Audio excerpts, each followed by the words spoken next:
Okay, this housekeeper really fucked up my plant. It's all in my face. Oh, yeah. Look at this. Okay, this one's great. Yeah. Yeah, There it is. Because you know me, I'll cackle. Yeah.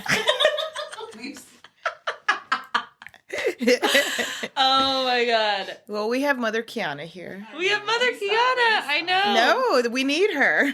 We need her. Earlier when she was like, "Can I interject?" I'm like, "Yes, Please. for both of us." We both need it, clearly. Ace Phoenix, welcome to Adultish Wines. Thank you. You're welcome. I'm so happy to be here. I'm so excited. And also, I keep telling Kiana, I'm like, first of all, I love having a studio audience. Right. Stop blushing. Yay. Stop blushing over there. You're not on camera. But I was like, this is such a good excuse to just like get to know the people in your life. I've just been trying to be friends with Kiana since I joined her husband's gym. Oh, I can see why. I've been trying to be friends with her for years. She finally let me in.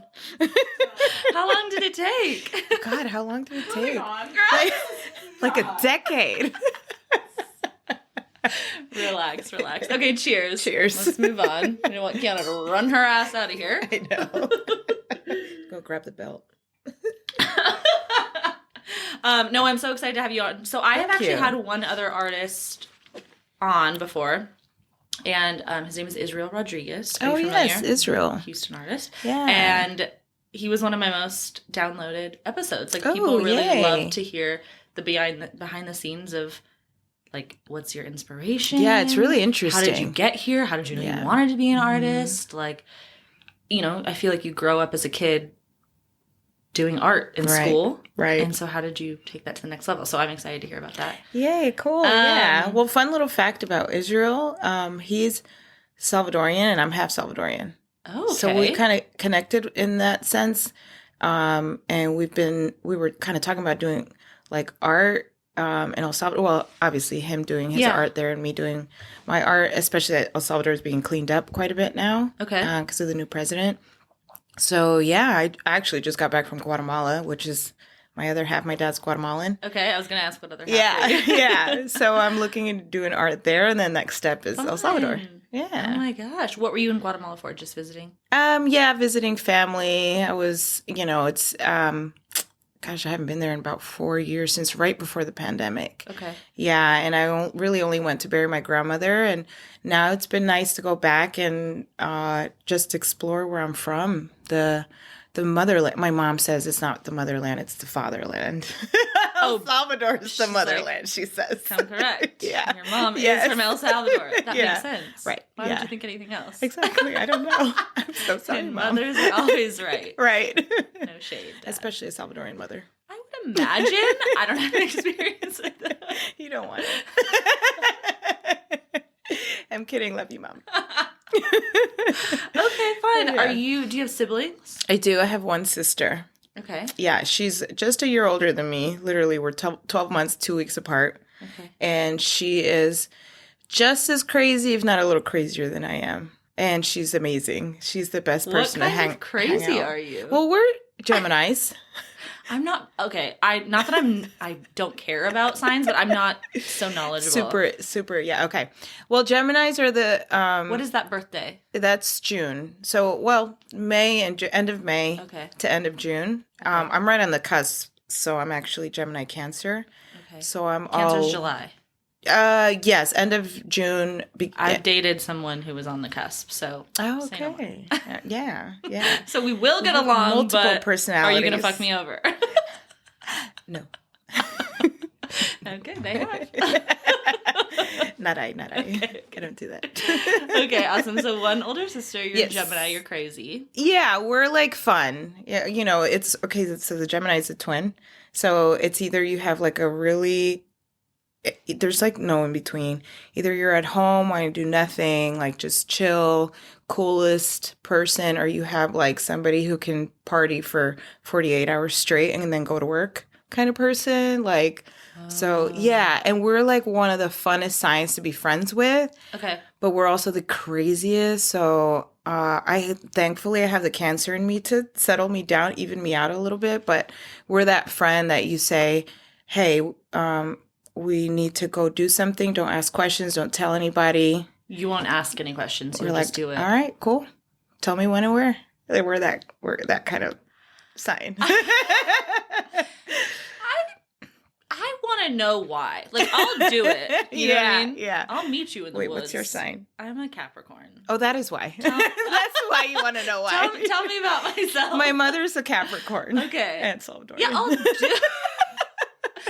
do it. I'll meet you in the woods, 3 a.m. Totally. But you need structure. You need to... Tell me about it. Yeah, absolutely. Why are we doing this? And should we go about it a different way, possibly? Yeah. Are you sure this is the last resort? Exactly. Capricorns are very that. That's why Capricorns are very successful. Okay. Yeah. Very structured, very structured. Yeah, go-getter. They need a plan. They execute the plan. They also need... plan B and C. Definitely. And, yeah, you have all the bases covered. That's I me. really like Capricorns. Oh, yeah. Okay. Sorry, Kiana. Oh, wait. Wait a minute. I love me some Leos, though.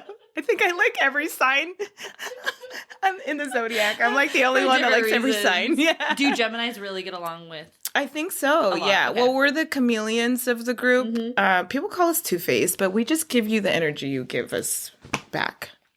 We like everybody, and we could also hate everybody, but... But you're matching energy. Yeah, we're matching energy. Yeah, we're we govern communication. Okay. So we can literally... We're great lawyers because we can see it from every point of view and, like, not judge. And just be like, oh, okay, I get why she murdered that person. Probably not the best example. Are you big into crime TV? Because I love it. You know, I'm a fan. Yeah, I can get into it. Yeah. I kind of dig it. I do like Snapped. You know, like the women. Yeah, right. Yeah, I get it. But it turns out women love crime mystery because we're great detectives. Yeah. Yeah. Well, I mean, me and my girlfriends have said this for years. Why does it take the FBI so long to find someone when really a woman can find something out in 2 seconds? See? It is a concern. Do you know what I mean? I feel like we need to be friends. So I've never been the biggest stalker, but like I will go to my friends, like they'll be like, "Oh, what's his Instagram? What's his LinkedIn? What's his this?" And I'm like, "It's fine. I don't want to know." And then they come back to me and they're like, "This." I'm like, "No, damn it." That's how I am too. I'm more so like, let the intuition, let the gut do the investigating. Yeah. But I do have like friends and people around me that can literally download anything from anywhere, and it's a little scary. Yeah. So I don't dabble in it. I let them do it. Outside resources. Yeah. Okay, that's like me. Yeah, get somebody else to do exactly. dirty work. Do the dirty work. Yeah. Okay, so when you walked in, you said that it's good energy in here. Yeah, it is great energy, and which I love. It's such a good compliment, especially since it's in my home, and I'm, I don't know, it's a small, tiny little home. But Kiana said you knew energy, like. What's the vibe?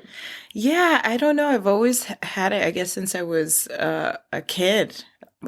Same with the art. I've always had it. Like, I can sense things, I don't know. Before they happen?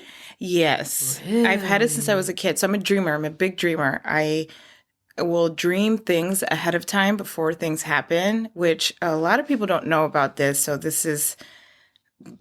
my intro to the world of this side of me. Okay. But yeah, I've always had dreams. Specifically, they started off with like natural disasters. I would have dreams about them ahead of time, and then they would occur, sometimes like eerily to the T. No. Yeah. And then once I started to have kind of dreams of like people passing here and there, that's when my mom was like, okay, no more telling me about your dreams. Okay, I'm a big believer in mediums and me too. Things like that. So me too. That's kind of what you to a degree, and it was pretty big early on since I was a little girl, as far back as I can remember, and then like I said, my mom kind of was freaked out about it, and she was really religious. I grew up rightfully so. Like it's If a kid comes to you with that, you're like... Yeah, no. Totally. So I don't blame her for that, but it got me really, I guess, scared. So I prayed to God to take the dreams away. So he did for quite a few years. And then they just started to kind of come back. And then I did ayahuasca 3 times. No 3 times. way. And now it's at a level I can't even control. Yeah. Okay. 3 times? 3 times. You've done ayahuasca? Yeah, it's fun. Can I ask you, in this maybe TMI, but like, yeah. do you throw up and shit your pants? Yes. I mean, you don't shit your pants. You obviously have a bathroom to go to, but yes, you purge. You purge in various different ways. Yeah. Yeah. One of the sessions, I didn't do any of that. I would yawn a lot, or I would cry a lot. And that's kind of how I would purge, but you definitely see things. You have visions and all the things. It's how real. How often or how far apart did you do those sessions? And do you intend to, like, is this something that, I don't know a lot about ayahuasca. I did all 3 within a year's time. And I think the reason why I have this now, what I can call gift, is because I did it so consecutively in such a short period of time. And each time I went stronger and stronger, that it just opened like the gates to something that I don't know if I was prepared for. I was going to say, did you do this with the intention of, you were saying, like, I'm done praying for it to be gone, but I want it to come now? No, not at all. I did it with the intention to heal, because I heard that ayahuasca healed things that you struggle with, and it makes you face fears and face internal demons that you're dealing with. So that was my intention. So I had a miscarriage back in 2000 and I think 8. Okay. Yeah, something like that. And I held it in. I didn't tell anybody. So for a decade, I was suffering internally about it. Yeah. And I was pretty far along. I was in the 2nd trimester already. So I already had, showing and everything. So always messed with me, but nobody ever knew.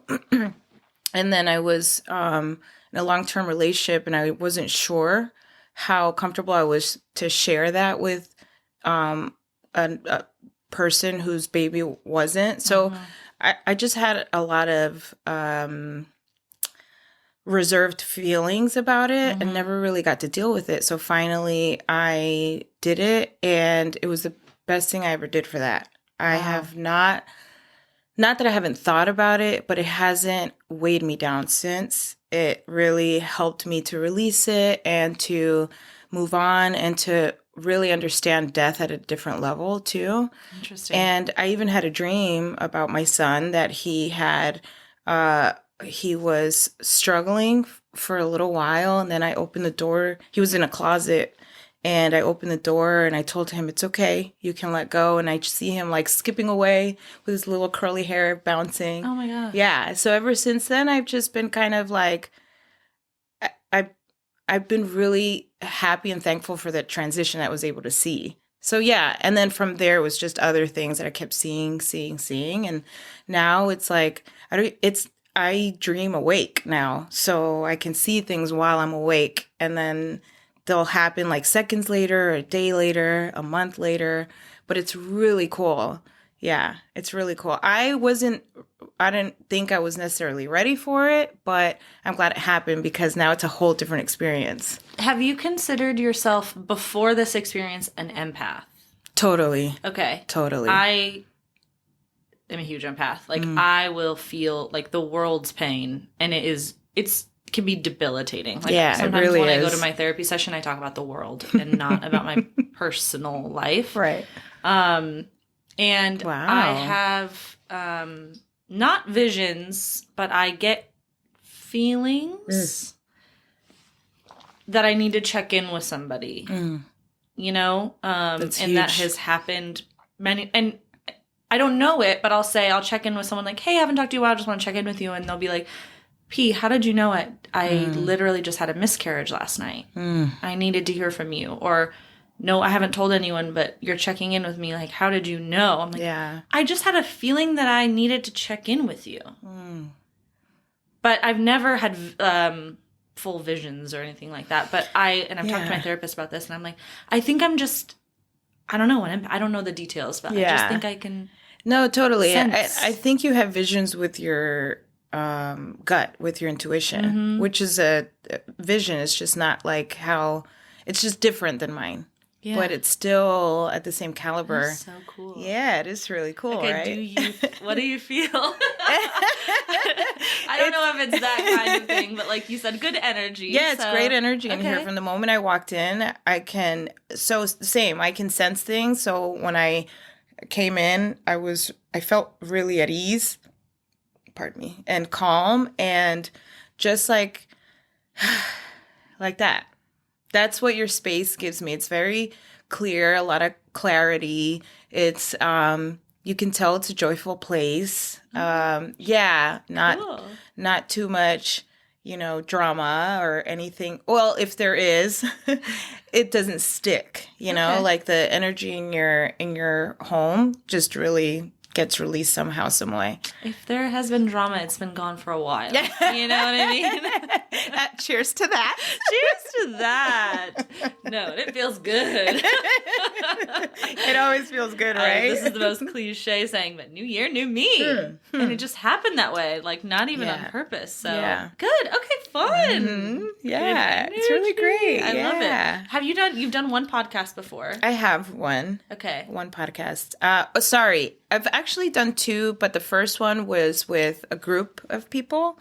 And my very first one was, when was it? Last year, I think? Yes, it was last year. And that was a solo interview. That was exciting. I didn't know what to expect. So I wasn't really too nervous. But after a while, I was like, oh, this is like talking to somebody. This is cool. Yeah. I can do that. It's just personal. Yeah. We glazed over. I don't know if I've mentioned. You have a daughter. I do. She's 18. Yeah. I was browsing through your Instagram and I was like, that's you, I thought. Yeah, she's a doppelganger. Yeah. Oh my gosh. Yeah, we look alike. You have an 18-year-old daughter. I have an 18-year-old daughter. Can I ask how old you are? I know. Yeah, sometimes. I'm 38. Yeah. Wow. I'll be 39 in June. Okay. Yeah, so a few months away. Okay. Yeah, but she's wonderful. She works at a coffee shop and she's an amazing barista. I had to buy her an espresso / coffee machine for the house because she's like, this loves Keurig it. Ain't cutting it. No, yeah, it's really not. She loves it. She's so creative in that sense, and then so she really enjoys her job. And it's one thing I always taught her, because I've always kind of been a rebel about that. If I don't like the gig, I'm not doing it. If I don't like the job, I'm quitting. So she's kind of always grasped that from me. And so she dabbled in other things here and there, but coffee was kind of her like, no, I'm really into this. I like making them. I like learning the ingredients. So it's really nice to see her kind of like flourish in that arena. But her passion is interior design. Okay. Yeah, so she's going to school for that now. Fun. Yeah. Oh my God. I'm so proud of her. Aww. Yeah. 18. 18. Okay, and you said you were a rebel. You dropped out of high school. I did. You got your GED. Got my GED. And then you went to college. And yes. Then for half a semester. And then dropped out of that. And I dropped out of Okay, college. I mean, I can also relate, by the way. I don't know if that's a Capricorn trait, but like, if I don't like it, I'm not doing it. Yeah, right. I'll try it. I'll try anything, but then I'll make it an excuse, and I'll be like, nah, it's not for me. Like, I quit fashion school because I wanted to be a teacher. That's not true. I didn't want to be a teacher. I don't know why that. I don't know where that came from, but like that's what I said to everyone. I just always wanted to be a teacher. Yeah. But yes, okay. So, what made you drop out of high school? Like, were you just being a rebel, or did you have an idea? No, actually. So I never really liked school. I liked it for the aspect of having, I guess, a social life as a kid. Okay. So it was important to me to have a social life. No, I liked having friends, and I liked art class and things like that. But I didn't like the structure of school. I didn't like that it made me feel stupid because according to my parents, I was really intelligent and I didn't even really need to study for tests, and I would just get good grades. Where on the contrast, my sister had to study really hard, and she was, even through college, she was on the dean's list. Like, it was incredible. She got her master's by the age of 24. I mean, she really is like in my head, a scholar. And because I couldn't commit to that emotionally, I just couldn't continue with school. I just didn't feel like it was a fit for me. And it's so linear, so one-sided that for me as a creative, it became really challenging. Mm-hmm. And so my whole life, I thought it was dumb. Right. Yeah. And then, but the funny thing is that I would grasp things. It would just take a little longer for me to get what everybody else got. So I had some teachers that were kind. Like if we had a math game, they would do, 1 times 1 instead of like 9 times something. Uh-huh. So I had really kind teachers in that sense that could tell. But just in general, I was always internalized feeling like I was behind or I wasn't as smart as everybody else.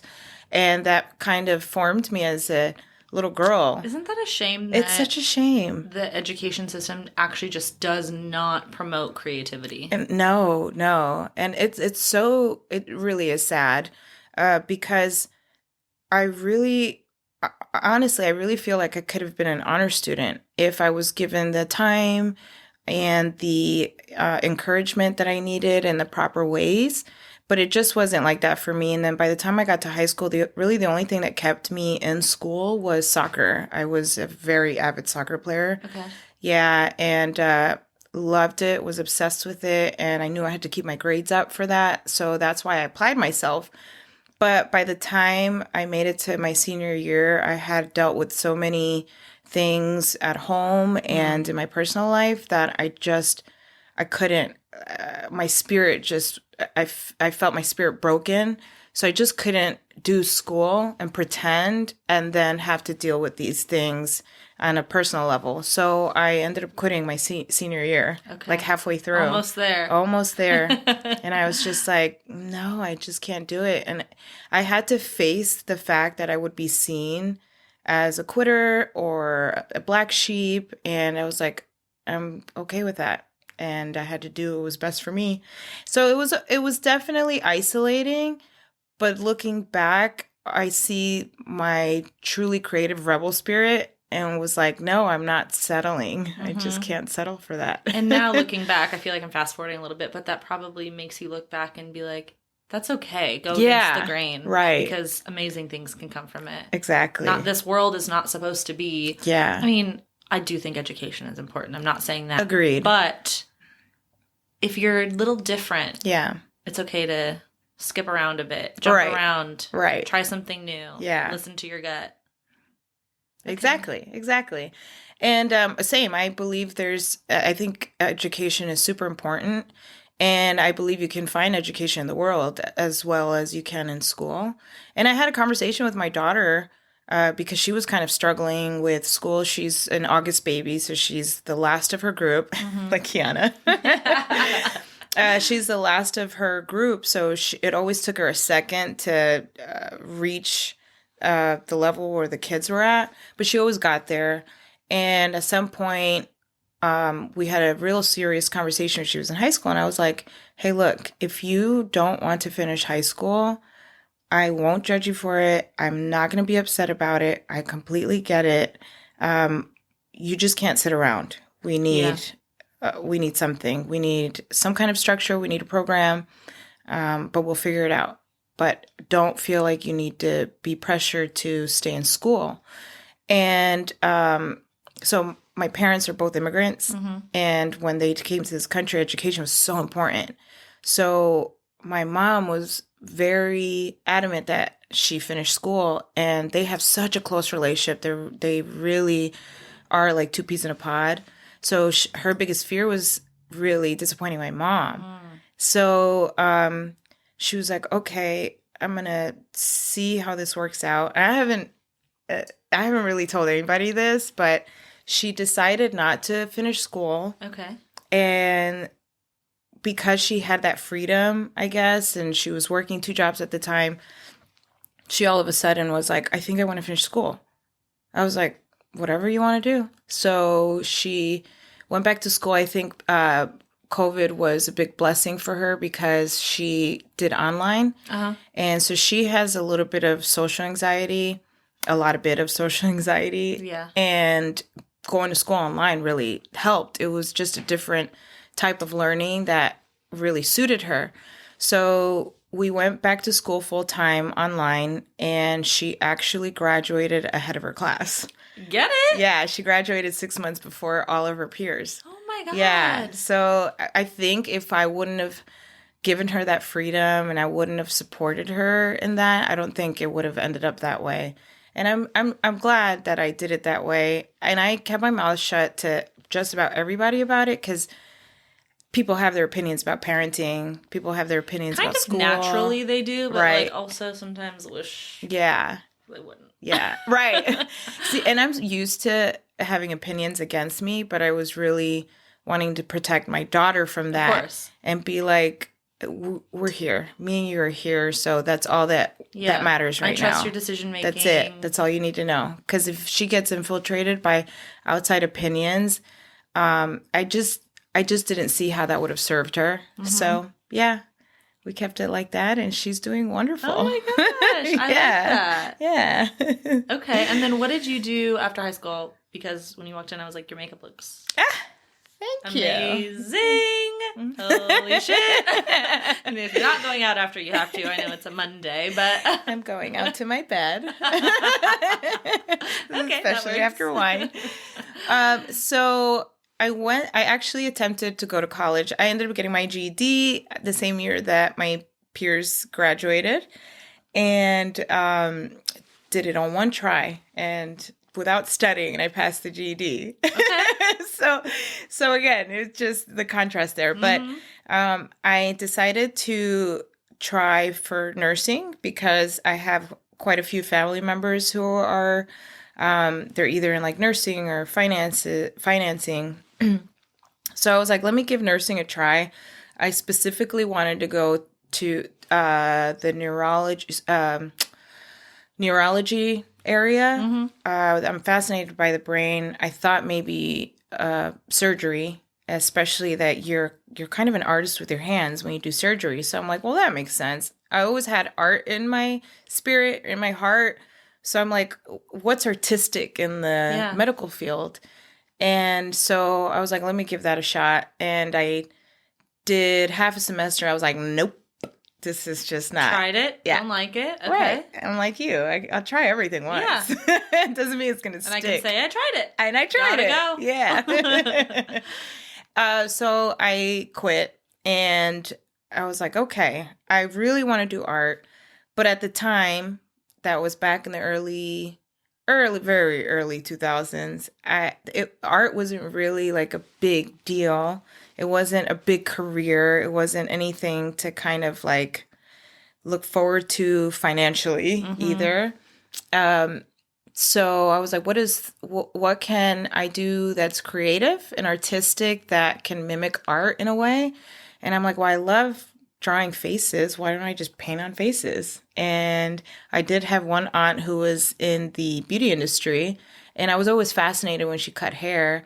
And then I was already like doing updos and things in high school. I was cutting girls' hair in the... You were that girl. Yeah. I was like, please help. Yeah. Yeah. I was doing people like you. Right. So I just had a natural knack for it. Okay. So I continued on that journey. And I went to school for it. I went to Paul Mitchell, the school here in Houston, and I loved it. It's the only schooling I completed. Yeah. Yeah. But isn't that goes to show exactly what you were saying? Like, if you're passionate about something, you'll continue it. And they taught in my lane. They taught very creatively. Mm-hmm. So there wasn't very many restrictions for me creatively, and I thrived in it. I thrived in that environment. So I really graduated, honestly,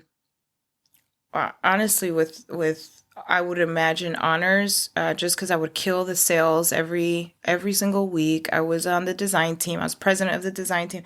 Like everything that I could have excelled in a regular school, I did it in hair school. I love that. Yeah, it was amazing. So I kind of like, all right, I regained I don't know, I guess some of that confidence. And I just kept going heavy with it and went full force. I started working at MAC doing makeup, so I did that for a long time, and then just from there kept going up, and then eventually started to go into the kind of corporate side. And then the last real job that I had in the beauty industry, I had the whole Louisiana region under me, and so I would go to all the stores and with MAC. No, this was for another company. Okay. Yeah, I was an educator at this point. Okay. And it was wonderful. It was great. But I could just feel it wasn't my passion still. And I still dabble in it from time. I have very loyal clients still, and very loyal artist peers that still ask for my help, and I always absolutely say yes. So I still dabble here and there, but art is for sure my one true passion. How did you said like all throughout, high school, you were more creative and stuff like that. Like when did that hit you? Because as a non-creative, I guess, like artistic wise, like when I applied for Fashion Institute of Design and Merchandising, my sisters drew my admissions. Oh, nice. Yeah. Like, Capricorn, we'll figure it out. Not an artist, but I do think I have a creative mind, right? But not on paper, right? So like that would never translate for me. But like, do you remember when, or can you look back on like, yeah, I knew I was gonna be, or this was my thing? Yeah, it was really. I had it easy in that area. I just knew. I as far back as I can remember, as my little mind went back to actually remember, I was about 4 years old. And I would draw in my grandma's hymn books and her Bibles and all the little spaces in the pages that I could find. And the Bible has a lot of pages. So, not much space though. No, not a lot of space, but I didn't need a lot of space. I was gonna make shit happen. Sorry, Jesus. So I would just, and in my mom's, I remember in my mom's hymn books and Bibles also, because I was, again, I grew up in a religious home, so we were in church every single Saturday, and I would get bored, and I would just sketch away, and I'd be totally content being in church so long as I got to sketch. So from there, it just kept growing and growing. I've always been my own friend in my head. Like, even if I had outside friends, I was always safest in my own mind. So for me, I just followed that. Okay, if drawing keeps me focused and happy and I don't think about anything else, and it was a really easy decision. So that's what I did. I just kept doing what I like doing, and it just kept evolving and evolving. So it was kind of a coping mechanism, even if you might not have known it at the time. Yeah. Mm-hmm. That's what brought you peace and serenity. Absolutely. And love and felt good, and then you continued it, and then in your adult life, you're like, right. I love that. The funny thing is, I thought everybody knew how to draw. Girl. I can draw a stick figure. Yeah. I hear that a lot. With a little triangle dress and top. Yeah. That's cute. That's cute. I drew this logo. Ooh, and those are words. Does that count? I actually really love it. I was looking at your page earlier. I was like, man, that sign is really cute and quirky. I loved it. So season 1, starting this podcast, it was with a girlfriend of mine, and she's like, just write out, as I write in all capitals. She's like, write it out real quick, and I'll like send it to some people that we know and see if we can get something, drawn up. And I just, on a printer piece of paper, just wrote it a million times. And I was like, I don't know, pick one of these that you like. And she's like, I think that's our logo. And I was like, it's perfect. Well, no, like, let me do it for real. I thought you were this is just the idea of it, And she's like, no, I think number 3 is our logo. Yeah. Like, oh, okay. But yeah, I mean, the sign company did a good job. Yeah, no, it looks great. See, you have some creativity tapped in there somewhere. Minimal. Okay, so when did you make the transition from doing makeup and then are you full-time? Are you a full-time artist? Yes, I'm a full-time artist. Okay. Self-sustained full-time artist. Wow. Took a while. I almost said starving artist, and then in my head I was like, is that disrespectful? But like... No, I was definitely a starving artist. I think that's a real thing, is it not? It is definitely a real thing, yes. And I think you can be a starving artist and not just literal this, but like a starving entrepreneur. Right, yeah. And some days I was definitely starving. Yeah. No, okay, so that happened about 8 years ago, that was about 2015. Okay. I had made the decision. I was living in Louisiana at the time. And again, working for this company, this beauty company that I was educating.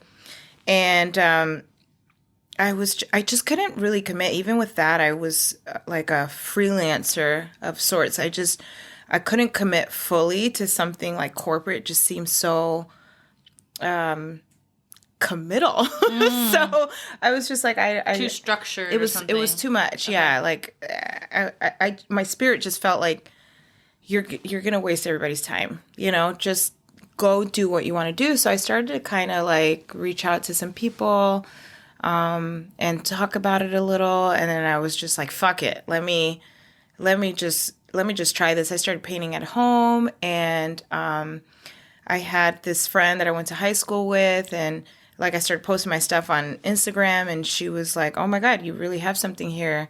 Let me manage you. And I was like, hell yeah. And she was everything that I was not, which was a perfect blend. Mm-hmm. And so she really, really, really helped take that plane off in Louisiana.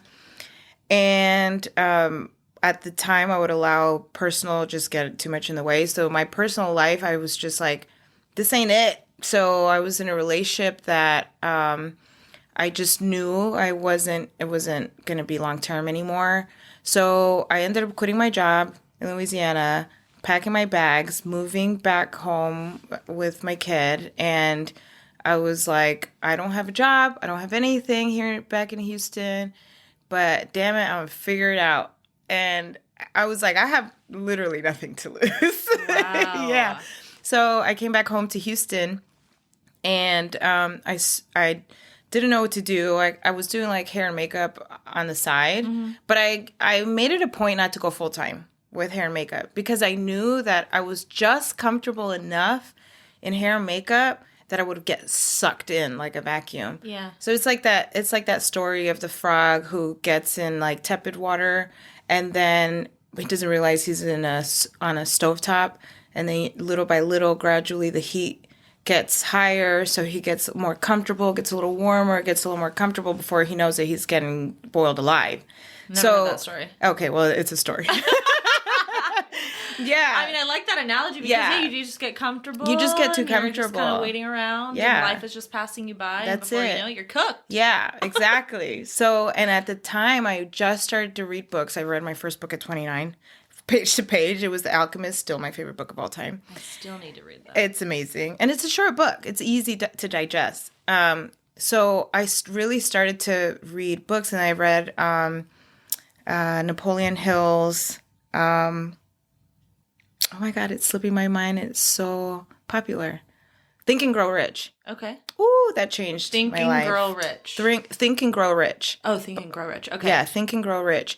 And I was like, whoa, if my mind can come up with conceptually artistic things that other people can't put together, mm-hmm. then my mind can conceive this career. And just entertaining that thought, if I hadn't entertained that thought, I wouldn't be here right now. So I made sure I didn't go full time with hair and makeup. You had to leave the room. I had to. To prosper and do something else. Right, exactly. So I was like, let me keep my mind occupied with something creative in the meantime while I figure this out. So I started painting my mom's kitchen cabinets. Okay. And that kept me entertained for a little while until one of my dearest girlfriends told me that she's like, hey, I have a friend who's an artist. Would you like to meet him? I'm like, yeah. So we did. We ended up meeting. I apprenticed with him for a little while. That was 2016. I officially came on in 2017 with him. Did that for a year, and that's where I learned pretty much everything to do with murals. I didn't even know that I wanted to do murals. I just wanted to paint. And the fact that you can walk up to a blank slate bigger than your body, you know, and just be like, yeah, I'm going to paint that. That's crazy. I didn't even know it was crazy at the time until I look back at it. Because he was like, would you like to paint on a large scale? And in my mind, my limited mindset, I was like, I guess it's like painting on a canvas, just a bigger canvas? Sure. Yeah, let's go for it. That was literally my attitude about it. I was so nonchalant about it. I was like, yeah, fuck it. Why not? That's probably why you succeeded. Because you didn't overthink it. You didn't, you weren't like, well, what does this mean? Like, I'm like, what's plan A, B, C, D? Right, exactly. Like, fucking go. Yeah. So then we started on one of the most complex style of art that I can imagine, which is mosaic art, mosaic tile. Uh-huh. So you literally cut up tiny little pieces of mosaic tile and create a picture out of it. It's so tedious. Couldn't be me. I was like, I didn't even know if I was doing it right. I was just kind of placing it like how I would paint. And I was like, how does this look? He's like, yeah, that's actually really good. So I was like, cool. Oh, okay, cool. So that first project, I think it took like 3 months or something. I came in like halfway through too. What the other artist had done half of the work or something like that. So I did it. I did that for like 2-3 months, and we finally completed it. And then we installed it. And then I realized what kind of physical labor it took to be a muralist. And it was literally mortar that we would apply the cement, and then we would put the mural up, and then we would cement it on top and then clean it. So I'm literally in the scorching sun all day working like a construction worker, and I was like, I fucking love this. Oh, I thought you were gonna be like, oh, I fucking hate this. No, I loved it. I was hooked. I was done. I'm like, take me now. I loved it so much. Interesting. Yeah. So I did that for about a year, and then I got let go. Okay. And this was right after Hurricane Harvey. Okay. So it was a lot happening during that time. And then when I got let go, I was like, crap. I didn't plan this far ahead. I don't know what to do. So I was literally forced to start my own business. I had no other option. I feel like people say that's when it happens for people. You know? You gotta take a leap. You gotta make that room in your life to succeed in something else. Like how you kept the room to the side while you were doing makeup part-time. Right. Yeah. And that's just kind of how it happened. I feel like I stumbled my way to the career that I love. Girl, you got there. I got there. So 8 years full-time. 8 years, yeah. So is there, like, if I'm calling you an artist or a muralist, is that the same? Yeah, it's the same thing. I don't take offense. I don't know if other people do, but I don't know either. I don't. Okay. Yeah. Do you prefer to do murals rather than smaller pieces? No, actually. I find them both as challenging, and both I'll say challenging for the mind, because murals are definitely more challenging physically. I can paint a canvas in my bed, drinking a glass of wine, watching my favorite movie. I didn't know it was like that. I didn't know that's what we're doing. Yeah. Maybe I could pick this up. There you go. It's fun. It's fun. That sounds lovely. But for a mural, obviously, it takes a lot more effort. I mean, there's hauling a ladder. Sometimes you need a scaffold that you have to build by yourself, and there's spray paint, and then there's the elements of the weather. There's a lot that goes with it, but it's so exhilarating. It's so exhilarating. I'm terrified of heights, and I love going to the top of a scaffolding. Yeah, it's the only what? It's crazy. It's crazy. It exhilarates me that much that if it omits any phobia that I have, That's how I know I'm doing it right. That's pretty cool. Yeah. And then you feel so rewarded when it's finished. Absolutely. Or even probably every day. Yeah, because I've challenged. I did that. Exactly. I've challenged myself in every capacity. Physically, mentally, spiritually, all kinds of things. I'm completely challenged. Yeah. There's no time to think. Huh. Yeah. There's just do. You really can't get in your own head. No, you really can't. There's no room for self-doubt. You really can't. Now, when I step back and see, sometimes that fucks me up a little, and I can get in my head. I was going to ask you about that. Yeah. So I heard a snippet of the podcast with Israel, and I was like, wow, he really is an artist. He gets it. Like, okay, I'm not alone in this, because he said there's a process in the beginning. You're excited and all that, and then somewhere in the middle, you hate it. Yeah. And then once you get over that hump, it's like you love it again. And I've dealt with that my whole life. And I remember saying that to my ex-boss, and I was like, I just somewhere in the middle, I resent every single piece that I do. He was like, you need to stop saying that. You need to stop thinking that. And I'm like, how? That's how I feel. That is, as an artist, it's just how I feel. Like he says, sometimes it just doesn't come out like how you have pictured it in your mind. And that can feel frustrating, and it can feel debilitating, and it can feel like a failure to a degree. And then, like he says, you just trust the process. And that's all it takes, is just trust the process. Just because you didn't conceive it exactly like that in your mind initially doesn't mean it's not going to be an extraordinary piece of art. So, and I really believe that about life too. You know, you have this idea in your mind, sure, but there is a gift in surrendering and letting it just take, life just kind of take you. Did we just go to church? I think I'm a pastor now. Did we just go to church? I'm like getting teary-eyed thinking about it. You brought me to like some of my internal struggles with the podcast. Just like doubting myself or planning for a guest, and am I asking the right questions? And then, you know, then you're listening to an edit. God, you're listening to your own voice. It's terrible. It's terrible.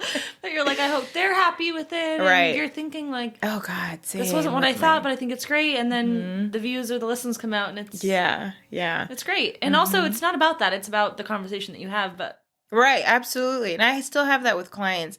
I got to say real quick too. Yeah. When I got fired, I remember, I don't even know where I heard it, but I heard the song, row, row, row your boat gently down the stream. Merrily, merrily, merrily, merrily, life is but a dream. Whoo! And I was like, oh my God, let me write that down. I wrote it down on an index. What are they called? Index card. And I thumbtacked it to my wall, and I would read that every fucking day. And I was like, just go with it. Just go with it. This is your river. This is your boat. Like, rudderless if you need to, but just fucking go. And I did. I really trusted it. Girl, I lost my townhouse. I went through all my savings. There were times where I barely knew if I could feed my daughter. Definitely couldn't feed myself. And whew. It's okay.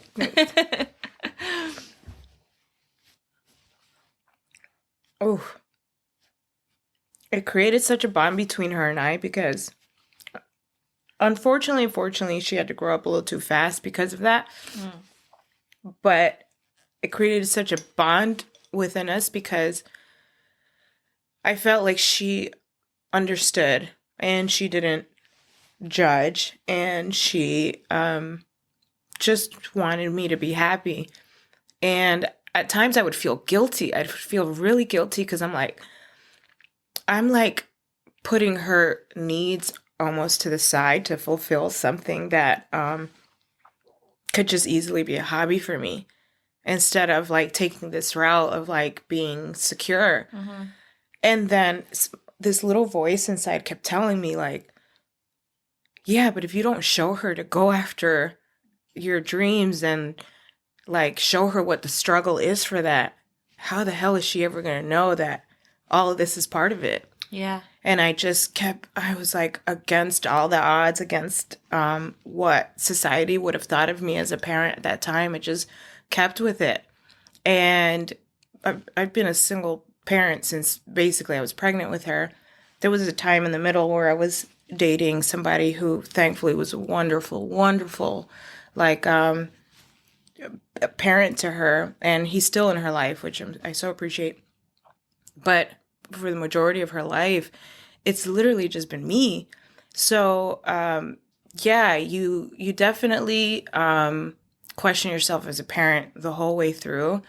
But there's something that pulls you through from your gift. You know, this gift is given to you from something bigger than you that you just can't deny. I thank you for sharing that. I think that is so important. It's an important message from start to finish.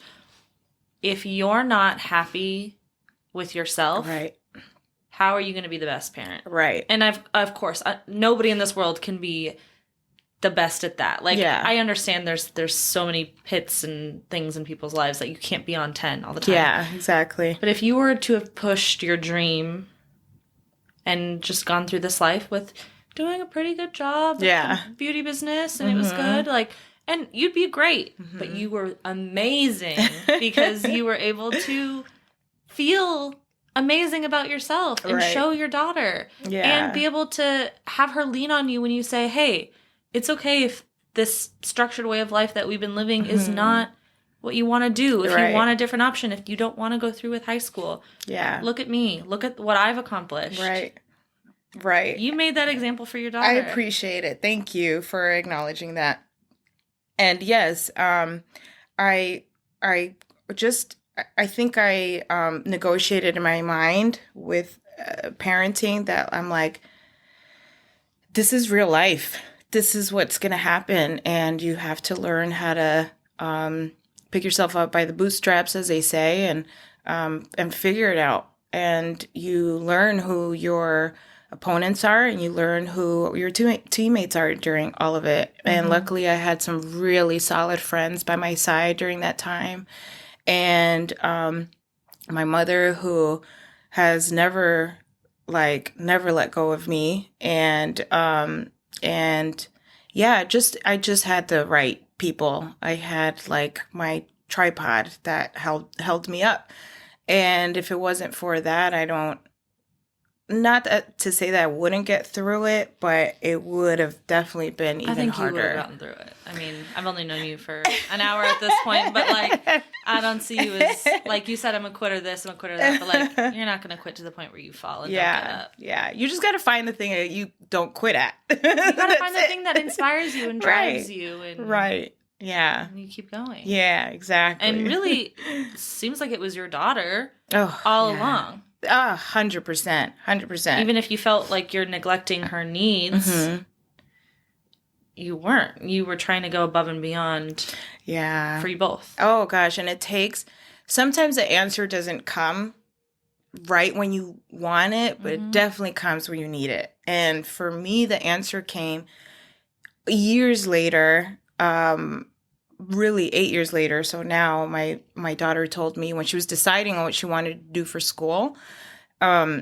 she was like, Mom, I just watch you, like, you're so happy with what you do, and you work from home, you make your own schedule, like, you get excited to jump on to do whatever you need to, work you need to do at home. She was like, I want that. I was like, what else can you dream for? Yeah. For your daughter to have the independence to think for herself and want what she wants. Yeah, and at first, so many years, I still think till now, like I only see myself having an audience of one, and that's her. Like, she's my most important thing. But I know with that comes other, young adults and kids, and that is another like striving force for me to be like, hey, if there was something like that when I was growing up that I could have looked up to, if it helps one kid, if it helps 2 kids, I don't care. If it helps 1,000,000 kids, I don't care. Mm-hmm. So long as like they know, oh my gosh, if she can do it, I can do it. Because I was just as normal as they come. I was just as insecure as they come. I was just as worn down from life as they come. And I'm living my best fucking life. Yeah. Hey. I love that. Yeah. I'm really, really in a place in my life where I'm just really content, really happy, and just going with the flow. Isn't that amazing when you can get to that point where you're going with the flow and it doesn't feel like a pressured? Do you know what I mean? Like, I just feel like in my life, people are like, just go with the flow. I'm like, I'm drawing! You know? Yeah. But like, when people are like, you're just going with the flow, I'm like, You gotta work your ass off, create the foundation, and then go with the flow. Yeah, the foundation. Yeah. Oh my God. What an inspiration. Thank you. Oh my. I did not mean, you made yourself cry, actually. I didn't make you cry. Well, I'm a Cancer, so I'm gonna cry anyway. Oh, I'm a is a cat. I don't know. I cry. Capricorns don't cry. Oh, I'm unique then. Oh, okay. Okay. It's the empath. That's what it is. But honestly, I have a hard time sometimes when there's just been so many times I've had amazing guests on and they're just telling me about their story and I'm just like, I'm feeling the struggles and the love and the pain and the hardships. And I just I'm crying out of not happy, just you're feeling them. Yeah. Like inspiration. It's almost like relate.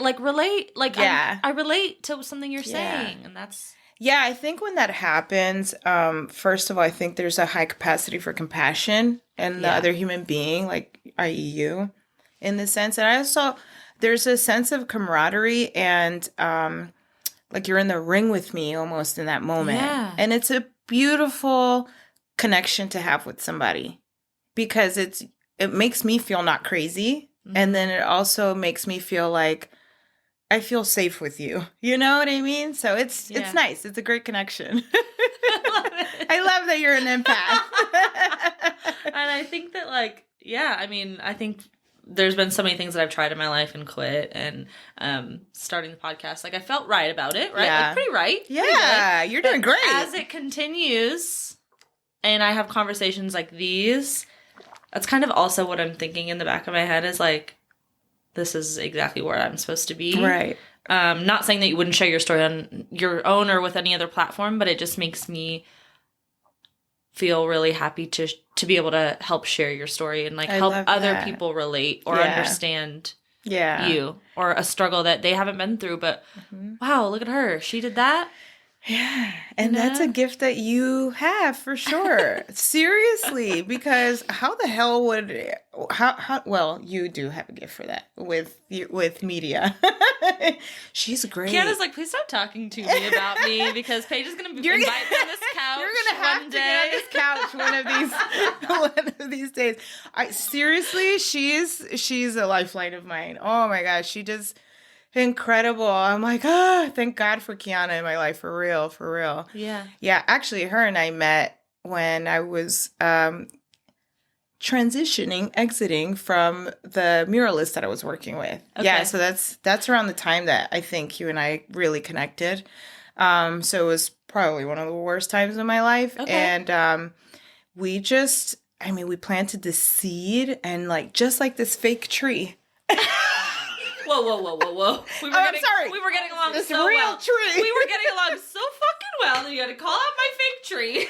I'm all for the fake tree, let me tell you. They last through any season. We can't even get into the tree subject. Okay. Meaning. Mind your business, Ace. Let her cook. She was on to something. It will never die. We will never die. Like this fake tree. It will never die. Exactly. Listen, at least it's clean. Your cleaning lady did a good job. I make sure. Please wipe the fake tree leaves. You can edit that. You can edit the fake tree thing. I just snorted a little bit. I am an extremely transparent person. I love it. I love it. What you see is what you get. And these shits are fake. Fake as fuck. At least we're not fake, right? Right. Yeah, that's all that matters. Right. Yeah. Oh my God. Okay. Do you feel like the artist world is male dominated? Have you had... Let me tell you. Yeah. It's definitely male dominated. There's room for everyone in the world, of course. Like in all these industries, I do feel like there's room for everyone at the table. Yeah. But yeah, I'm interested to... I don't know. In my mind, women are very creative and artistic. So 100%. I mean, we give birth. We create a child. Girl. We're creative. Yeah. Literally the creator. Yeah. Yes. Let's get that in your minds, men. We are creative. Yes. Yeah. So, yes, it's definitely male dominated. I don't know the logistics of that. I don't know if it's because specifically mentioning muraling, because if it's such physically demanding work, or I don't know what the deal is with that, nor does it matter really, but it is definitely male dominated. I'm really happy to see more women starting to enter the art field like that, but it's been a journey. Excuse me. I've had to battle against some of great artistic men, and it hasn't been easy. Just in general, I mean, working in other types of work environments, I mean, anything that's male dominated. It's everywhere. Yeah. It's really hard to have your voice heard. So actually, the reason how Ace Phoenix was born was because I didn't want to be known as male or female. I wanted people to make their own assumptions of it. Ace, for the most part, sounds more male, and Phoenix can go either way. And because I heard that J.K. Rowling wanted to go by her name, Joanna, and her publicist was like, your style of writing will speak to a very male dominated demographic. So let's change your name to J.K. Rowling. No way. Instead. Yeah. So it always stuck with me. And I was like, that's what I'm going to fucking do. Especially that I didn't want my ex-boss to even know what I was doing. I was terrified that he was going to take me down. Terrified. So I was like, if he thinks that this Ace Phoenix person is a man, he definitely won't think it's me. And then I didn't want to be like threatened. Right, exactly. And then I didn't want my face to be shown anywhere. So I was telling you guys that Toby, yeah, I always butcher his last name. I'm so sorry, but you're great. Oh yeah, Toby Nwigwe. Yeah. So I did his very first art show, the Dope Art Show. Oh, okay. Sorry, my first art show was his show, the Dope Art Show. And with his wife, Fat, who is incredible. And she's an amazing artist. Holy shit. Oh, really? Ooh, her portraits. I honestly was like... I didn't know that. Yeah. I'm a big fan of them. Oh my gosh. She's an incredible artist. Okay. Because I'm a portrait artist. So seeing her portraits, I'm like, whoa, I have work to do. I was really like, yeah, she inspired me for sure. And so I did his first art show, and I had to go on stage. I remember being like slightly uncomfortable because I'm like, I don't want anybody to see this. And then somebody was like, oh no, you have to have an Instagram page. You have to take pictures. You have to record all this. And I was like, I don't know if I want to. I just don't want to. I don't want to. I was terrified because my ex-boss was in the industry for like 20 something years. And I'm like, I am a small fish in a huge pond compared to him. He's a shark. So I'm like, what are those, the ones the little whales Minnows? eat? Yes! Those. Is that the word? Is that what it is? A minnow. I'll take a minnow. So I was terrified, and I'm like, no, I have to think about this strategically. I got to put my head down, work really hard, don't show my face, let the artwork speak for itself, and just be gender fluid. So that's where the name Ace Phoenix really... Well, Phoenix rising from the ashes. Yeah. Hey. So a little sidebar from that. I called myself Phoenix since I was in high school. Nobody ever knew, but it was always in my head. Like, I always felt like if I was going to be, I don't know, an artist, a singer or something, my name would be Phoenix. And you said earlier that the strongest relationship you have is with yourself. So yeah, exactly. In my mind. Yeah. So, and then from there, I'm like, I feel like I need another name. And then I heard Ace on Gilmore Girls. Okay. Yeah. So one of Rory's boyfriends called her Ace. I was like, I kind of like that. And then, in blackjack, Ace it always goes towards your favor. Mm-hmm. It could either be the smallest number or the biggest number to help you to reach 21. And I was like, that's it. I got to chameleonize myself as best as I can.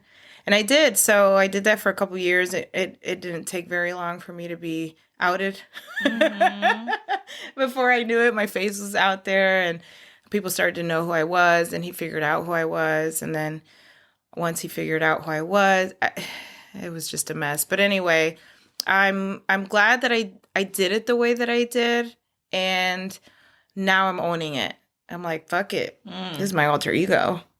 I'm good with that. Yeah. Period. Oh my God. Uh-huh. Interesting. Oh, yeah. So in a male-dominated world, it's fucking hard, but we could do it. I think women are very strategic. We're very intentional, and we're very intuitive. I think all of that works in our favor, and we have an edge with that. We have an edge, the fact that we have an intuition about things, and we could really rule the world. No, we really could. We really could. The FBI, I think. No, we really could. We could help prevent some shit, even, possibly. Totally. I don't know. Totally. I don't know. It's crazy to think about, but... Yeah. No, we are. Mm-hmm. Yeah. I think every one of us has. And, no shade to men. This is a very man-positive... Totally. I love Forget men. About the pink curtains. You know what I mean? No, but I've had some amazing male guests on, and I am not, love males. Love you guys. Listen, I work with them. I just I love and respect women so much as well. Same. And I really just want to advocate for women to just go for it. Mm-hmm. Don't be afraid that it's male dominated. It's not, I won't say whether it's good or bad that it's male dominated. It is what it is. A lot of my colleagues are male, so I have high respect for them. They're not all other people I've run across, but I got to work with them. I got to do business with them. I got to keep these relationships going with them. And a lot of them out there are really just very willing to help, very willing to just, Mendoza Creates is one of them. Incredible person. Very young, but already he has that spunk, and he has that hunger. And he doesn't care if you're a girl or a boy. He's just happy to. Which is just how we should be. Right. Exactly. That's what I'm saying. Totally. I don't care if you're a male or a woman or male or female or whatever you are. Come on over. Tell me your story. Yeah. What makes you who you are. Exactly. Let's treat each other just... yes, exactly. Kindly. So I for sure have to have a good working relationship with all these men. For the majority of them, they really have been great. Alex Arzu is one who really helped me out in the beginning. There is Donkey Boy, who I've worked with a couple times, who's also great. Lee Washington, who's an incredible artist, who he's really, really helped me out too with a lot of things. So there's men out there who are it doesn't matter who you are, they just want to help. Mm-hmm. They just want to be a part of it. They want to see you succeed. I just really advocate for women to just jump in. Don't be scared. I'm here. Yeah. There's other artists. Devonna, she's amazing. There's Amy Malkin, who's also, she's been through some shit and has come out of it and is an incredible networking queen. Like, there's women out here that are very willing to just take you by the hand. Come on, let's go. So any young girl that is thinking about this, who's scared, it's okay to be scared, do it anyway. Yeah. We're here. We're really here.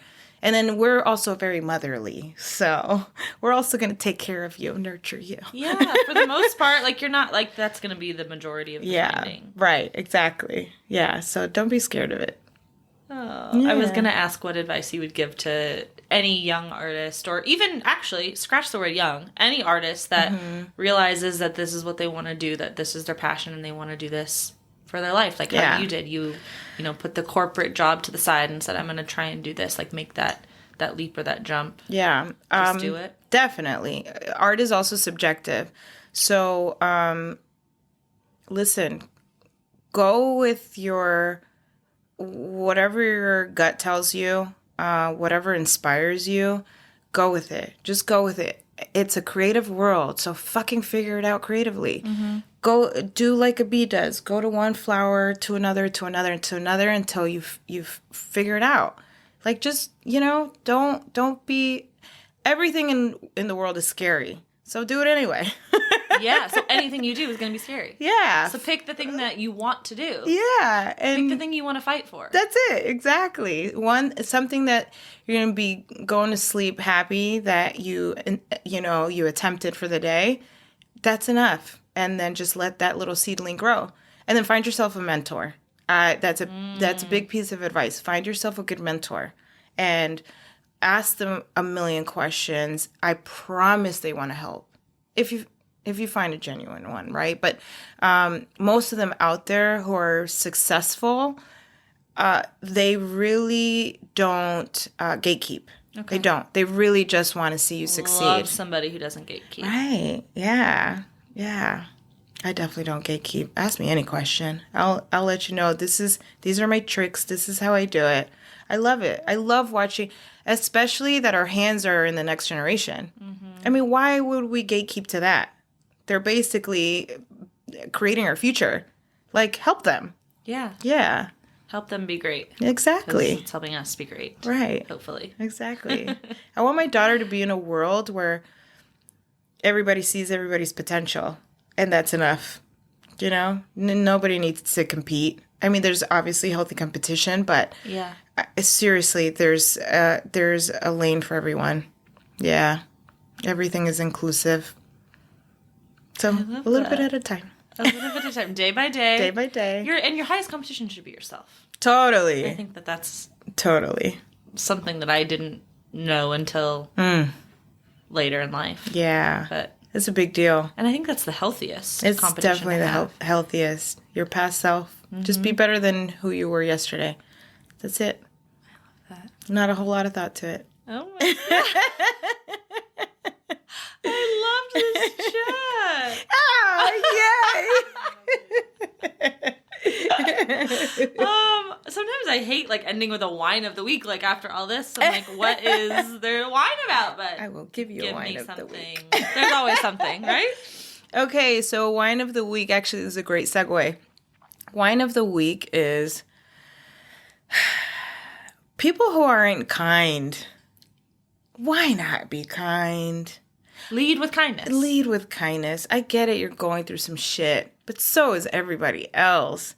Be kind, be kind. It takes you so much farther than anything else will. Yeah. Why try to stampede over somebody who's just trying to do what you're doing? Get through the day, do better, just be kind. Even if it's not for them, do it for yourself. The stress isn't worth it. It takes too much energy to not be kind. Exactly. Yeah. That's one of my things. I'm happy you said that. That's one of my things that I look for in a partner.